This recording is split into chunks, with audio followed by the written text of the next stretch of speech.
De quelle manière fixer son objectif de campagne? Ça, c'est une question importante à se poser parce que si on ne met pas assez, on va atteindre trop vite ses objectifs, ça va être difficile de faire une vraie belle levée de fonds. Et si on met trop haut, on ne va pas atteindre son objectif. Et quand on n'atteint pas son objectif, tous les donateurs sont remboursés et on ne touche pas un centime. Donc parfois, comme on dit, un tien vaut mieux que deux, tu l'auras. Maintenant, il y a une règle à appliquer pour commencer à définir entre guillemets son objectif. Avant de parler de cette règle, la première chose à faire, c'est définir son budget et son besoin en financement. Par exemple, comme on en a parlé sur une précédente vidéo, si j'ai un budget, on va dire, global pour mon projet de 10 000 €, que j'apporte moi-même 3 000 € en fonds propres pour montrer le sérieux de mon investissement sur ce projet, mon besoin en financement est de 7 000 €. D'accord? Ce qui fait que 7 000 €, ça va être pas assez ou trop par rapport à mon objectif. C'est la règle dont je vais vous parler qui va y répondre. Cette règle-là, c'est la règle des 3 cercles. J'en ai parlé un petit peu précédemment dans la formation. La règle des 3 cercles, qu'est-ce qu'elle nous dit? On a 3 cercles de personnes qu'on va cibler pour notre campagne de crowdfunding. Le premier cercle, c'est ce qu'on appelle le réseau faible. Le réseau faible, c'est votre entourage, vos contacts directs, les gens que vous connaissez et qui vous connaissent. Ça va être votre père, votre mère, votre frère, votre sœur, vos amis proches, vos collègues proches, vos voisins que vous voyez tous les jours avec qui vous entretenez de bonnes relations. Cela, ça va être le premier niveau de personnes que vous allez devoir aller chercher et solliciter pour votre campagne de crowdfunding. C'est important, même si on se dit qu'ils n'ont rien à voir avec la musique, ils ne sont pas vraiment dans votre avatar, dans votre fanbase, etc. C'est ce que les Américains appellent le love money. Ça marche très bien, il ne faut pas s'en priver. Le deuxième cercle, ça va être le réseau faible de votre réseau faible. Autrement dit, les proches de vos très proches. Là, il y a un lien interpersonnel avec eux. Vous n'êtes pas en contact direct avec eux, vous y êtes par l'intermédiaire de votre réseau faible. Par exemple, si je prends mon meilleur ami qui, lui, a un coach sportif, qui est quelqu'un de très proche de lui, moi, je ne suis pas proche de son coach sportif, mais lui, il l'est. Bien, ça, c'est le deuxième cercle. C'est vraiment cette relation interpersonnelle qu'on va avoir par l'intermédiaire de son réseau faible. Et ça, c'est une masse de contacts extrêmement puissante. Parce qu'il est évident que si je demande à mon meilleur ami de contacter son réseau faible, il va peut-être en parler à sa mère, à son père, à ses frères, à ses sœurs, à son coach, à ses collègues, à ses très proches amis aussi. Et ça va me faire un deuxième cercle de peut-être 10 à 20 personnes pour un contact en réseau faible. Ça veut dire que, faites les maths, c'est très simple. Si j'ai 20 personnes en contact direct et que chacune est capable, ne serait-ce que de m'amener 10 personnes, je me retrouve avec 200 personnes en contact direct et indirect, soit presque direct avec une forte proximité. Est-ce que ça, c'est inaccessible et difficile?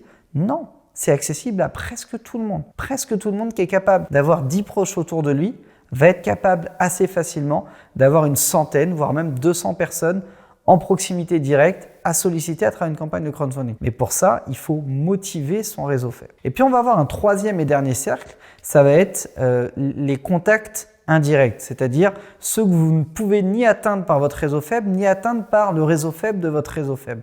Ça va être ceux qu'on va atteindre par des campagnes de pub, par des partages sur les réseaux sociaux, par des relais médiatiques, par le hasard aussi parfois, par une mise en avant de la plateforme, etc., etc. Donc pour fixer son objectif de campagne, pour revenir à l'essence de la question, il faut d'abord s'intéresser à son réseau faible. Parce qu'il est évident que si, par exemple, je sais pas moi, je suis un gros influenceur, et je peux avoir en contact direct 100 000 personnes, je ne vais pas me fixer le même budget que si je peux avoir en contact direct 25 personnes. Ça, c'est le premier niveau de préoccupation.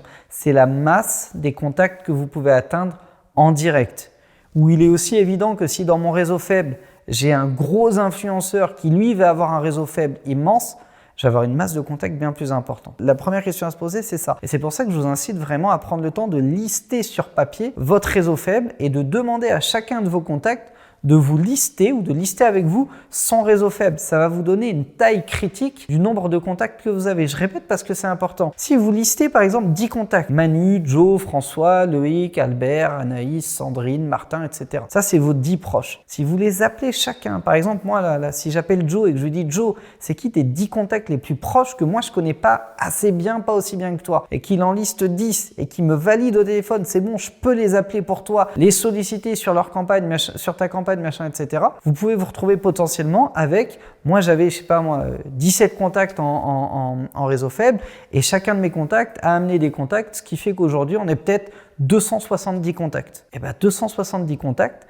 c'est un chiffre clé intéressant. Pourquoi? Parce qu'on sait qu'en moyenne, encore une fois c'est une moyenne, la moyenne de dépenses sur les plateformes de crowdfunding comme KissKissBankBank et Ulule, c'est 50 €. Je sais que c'est contre-intuitif. On a tous l'impression que les gens sont fauchés, mettent pas de thunes dans ça, mais la moyenne, c'est 50 €. Parce qu'entre mamie machin qui va vous filer 300 balles et un pote un peu blindé qui va vous filer 300 balles et un pote un peu fauché qui, sans vous le dire, va mettre que 1 €, en moyenne, ça va être 50 €. Donc quand on fait le calcul maintenant de 270 par 50, on peut en moyenne lever 13 500 €. Donc je répète, si je suis capable, en dressant la liste de mon réseau faible et en dressant la liste du réseau faible, de mon réseau faible, si je suis capable d'atteindre 270 contacts identifiés, facilement contactables, avec une moyenne de 50 €, je pourrais potentiellement atteindre 13 500 € de levée de fonds. Voilà, c'est un ordre d'idée. Ça ne veut pas dire que j'y arriverai. Peut-être que je ferai beaucoup plus, peut-être que je ferai beaucoup moins. Et puis à côté de ça, il y a le réseau tiers. Autrement dit, tous les gens qu'on ne peut pas atteindre ni par ses contacts, ni par les contacts de ses contacts. Ça, c'est pareil, c'est quelque chose à mesurer à partir de votre potentiel de développement de visibilité. Moi, qui compte une chaîne YouTube de plus de 30 000 contacts, il est évident que je peux facilement me dire que bah oui, je pourrais facilement atteindre entre 1 et 5% de ce potentiel vivier de contacts. Ça pourrait me faire entre 300 et 1500 personnes. Donc si dedans, j'ai en moyenne 300 personnes à 50 €, ça fait encore des montants conséquents, à peu près 15 000 €. Donc là, il est évident que si je me fixe un objectif de 3 000, je risque de l'atteindre beaucoup trop vite. Si je fixe 30 000, je risque de jamais l'atteindre non plus et peut-être que c'est même pas cohérent avec mon projet. Donc si je reprends l'idée de mon projet qui était de 10 000 avec 3 000 d'apport, j'ai 7 000 à faire financer. Je pense que je peux facilement me tabler sur 7 000 au vu de ma configuration et de la méthode que je viens de vous présenter. Maintenant, peut-être que pour vous, ça va être différent. Là, j'ai un artiste en tête. Je ne vais pas citer son nom, mais c'est un membre de la formation PIS. C'est une femme. Voilà. J'ai son nom en tête, je vois qui c'est. Je sais qu'elle a un truc comme 2000 abonnés sur ses réseaux sociaux. Ok. Si on prend 1% de ça, ça peut peut-être faire entre 20 et 50 personnes, on va dire en trafic froid. Elle a une facilité à aller chercher des contacts, à parler aux gens, etc. Machin. Je pense qu'elle a un réseau faible de facilement 50 personnes fiables autour d'elle. Et chacun de son réseau faible, je ne pense pas qu'il va beaucoup se bouger le cul pour elle, mais disons qu'en moyenne, ça ramène 5 personnes chacun. Elle pourrait drainer au total 300 personnes entre son réseau faible à elle et le réseau faible de son réseau faible. Mais comme ça fait beaucoup de monde à contacter, je vais par sécurité diviser ce nombre par presque 2. On va dire 170 contacts en cercle 1 et cercle 2 et peut-être 30 contacts en cercle 3. Ça fait 200 personnes. Si en moyenne, chacune des 200 personnes met 50 € sur la table, ça fait 10 000 € si mes calculs sont bons. Donc dans le cas d'un projet à 10 000 € à financer avec 3 000 d'apport et 7 000 en demande, est-ce qu'elle pourrait demander 7 000 €? Oui, elle pourrait tout à fait. Mais j'aurais tendance à lui conseiller de prendre la moitié du budget moyen qu'elle pourrait avoir. Autrement dit, si elle pourrait lever grâce à son réseau 10 000 €, eh bien, je lui recommanderais de faire une levée à 5 000 €. Pourquoi? Parce que si le montant est atteint et qu'elle le dépasse, aucun problème. Elle percevra quand même l'argent des donateurs au-dessus des 5 000 €. Donc, si elle atteint 7 000, c'est génial, elle a 100% de son financement et c'est OK. Par contre, si elle n'atteint que 5 002, elle aura quand même son financement et c'est OK. Mais si on avait fixé 7 000 comme plafond et qu'elle était arrivée à 5 002, 5 005, elle n'aurait pas obtenu ses fonds.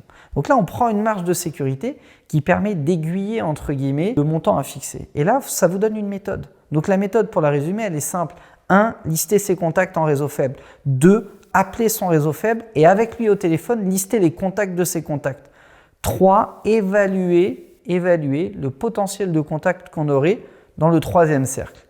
À partir de là, multiplier ce nombre de contacts par 50 pour avoir un montant moyen global. Ça vous donne une somme et cette somme-là, vous la divisez par 2.